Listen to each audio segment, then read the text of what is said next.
Hello，各位觀眾大家好啊！今日我要同大家介紹咧就係 MG1:100機動戰士高達特種命運 Six Destiny 外傳嘅聖約高達。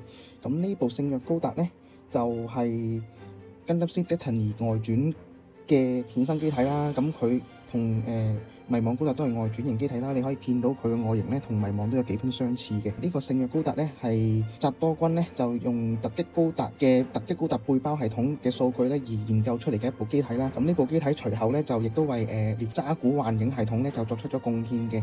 咁我哋而家咧就睇下呢一部聖約高達咧，咁佢嘅可動同武裝係點樣啦。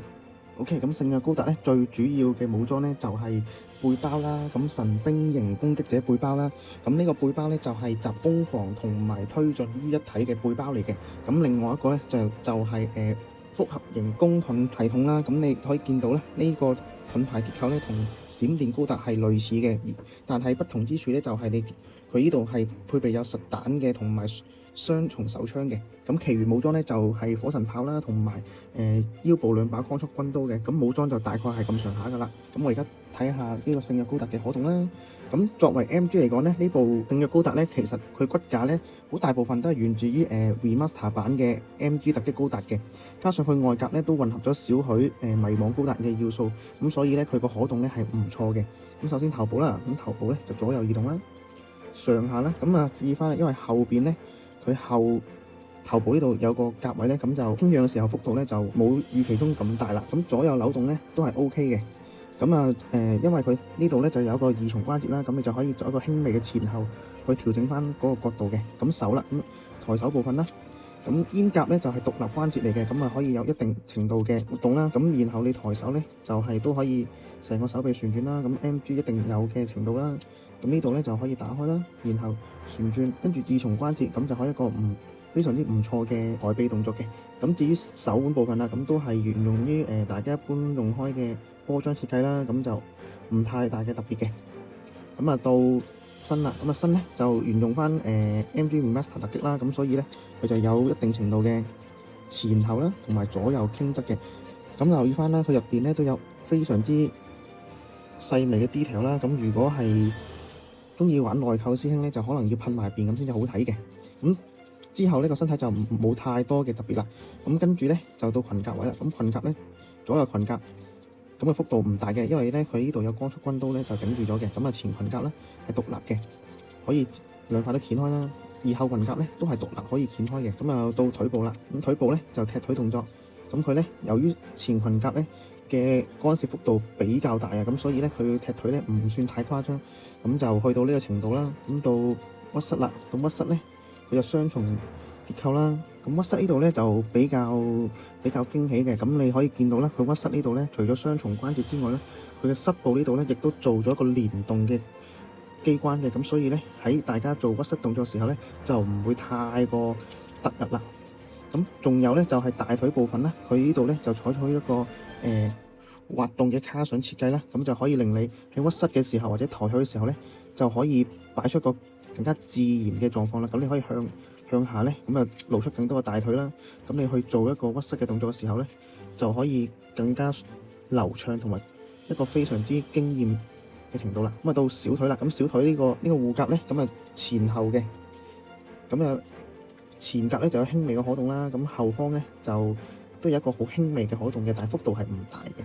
咁啊到腳掌啦，咁腳掌咧，因為佢嘅腳型嘅設計比較特殊，咁所以咧佢接地性咧就未係太理想嘅，但係都會有雙重嘅關節啦。咁你見到即使掂地嘅時候咧，佢呢個腳尖咧都係翹起嘅，咁所以咧佢接地性咧就唔係太良好嘅。咁或者你哋可以揾一個台面冇咁滑嘅時候咧，咁佢嗰個接地咧都應該係 OK 嘅。咁如果你係太光滑嘅玻璃面咧，就好容易跣開㗎啦。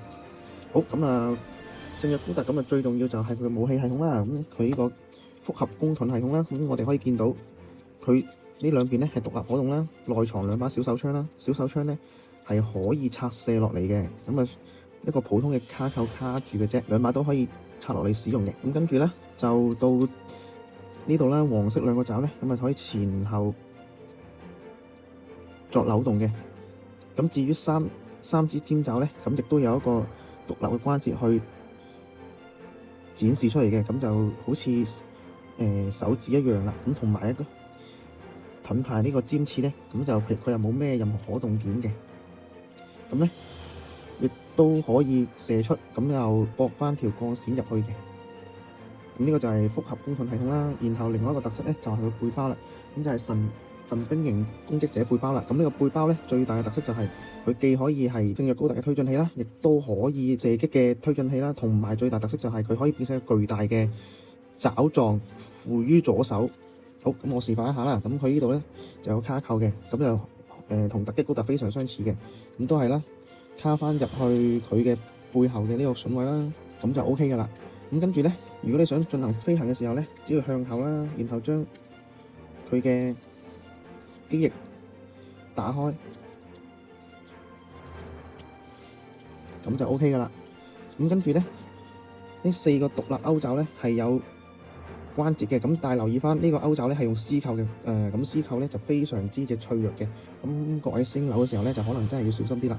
咁佢呢個扣咧係有2重關節嘅，咁就可以擺出一個非常之唔錯嘅造型啦。咁啊兩邊都係咁噶啦，可以展開嘅。咁呢個咧連接件咧，佢個連接咧都幾誇張嘅，你可以去到呢個程度啦。咁去到勾爪啦，咁勾爪咧只要將機翼呢個部分咧再向前咬，然後咧呢個機翼部分咧再摺疊，跟住咧再調整背包嘅連接件，再向翻手嘅方向啦，就可以變成一個獨立嘅勾爪狀態啦。咁亦都唔需要特別用手咧去支撐住嘅，因為佢本身佢有個連接件係由背包連接到去呢度嘅。